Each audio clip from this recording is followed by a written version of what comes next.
Ayan, demolish na naman mga kabate. Dito sa nag-crack na tiles, dito na madam.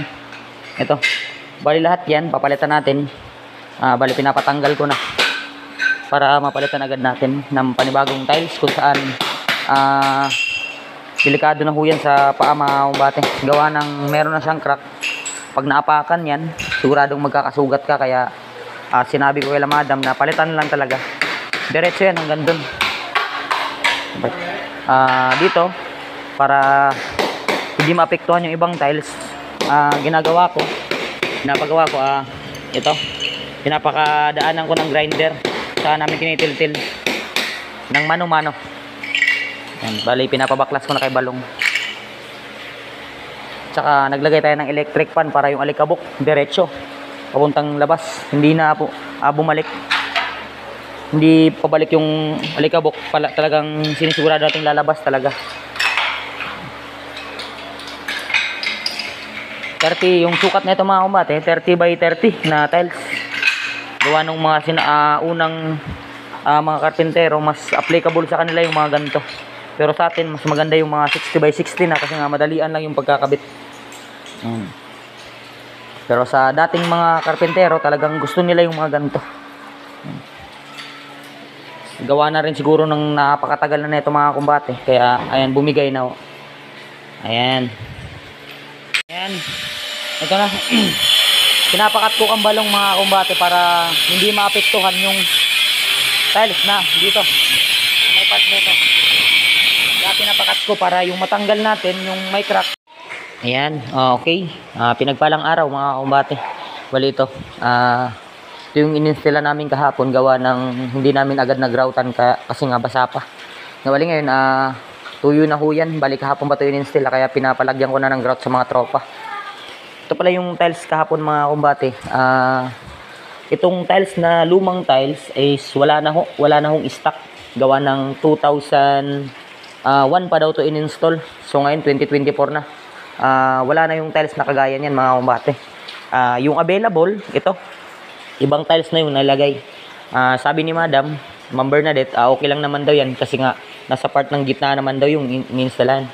Hindi naman tayo niyan makakapag kasi nga sila yung may-ari at sila yung kung ano yung gusto nila.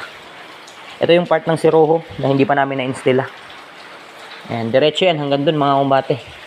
Bali yun dun, patuloy pa rin yung sa pagtitil-til. Bali ito na yung muna yung pinauna ko sa tropa, pinapalagyan ko kang balong tsaka kang paring jibong. Ayan. Yung sukat pala nito mga kumbate, sa cm, 30 cm kwadrado. Pagdating naman sa inches, 12 inches mga kumbate, or 1 feet. Ayan.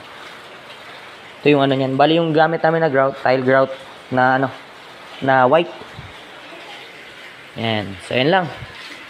Bali mamaya, okay na to. Ayan, ito na. Malinis na mga kumbate.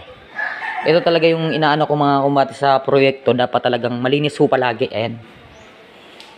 Ayan, pagkatapos ng pagka-grout namin, pinapalinis ko agad yan. Para ma-appreciate na maari yung gawa natin. Ito na. Bali, meron pa kaming isang tinatapos dito mga kumbate kung saan seruho. Pero although lahat finish na. Merong part na tong i-retouch sa pag-grout dito. Pero talagang tapos na po yung pag-grout natin. Bali mamaya turn over na to kang ma'am. Tsaka ito na lang yung tatapusin. At okay na. Ayan. Okay na pre? Parang jibong yung pinalinis ko na ito, gawa ng sa kanya ko nakikita yung kalinisan mga kumbate. Kasi sa proyekto meron kang tinatawag na siya yung maglilinis ng ng gawa nyo. Ayan, magaling si paring jibong dito sa pamaraan niya sa paglilinis. Ayan, magaling siya dyan mga kumbate sa pag natapos na yung gawa at agad-agad niyang lilinisan. Ayan, gusto ko rin yung talagang malinis talaga mga kumbate na hindi makikita yung mga ganyan. Ayan, na pag tinignan na ng may-ari, pag sinabi ko ng ma'am okay na, pwede mo nang tignan, wala yung makikita ng mga ganyan. Ayan. So, ayan.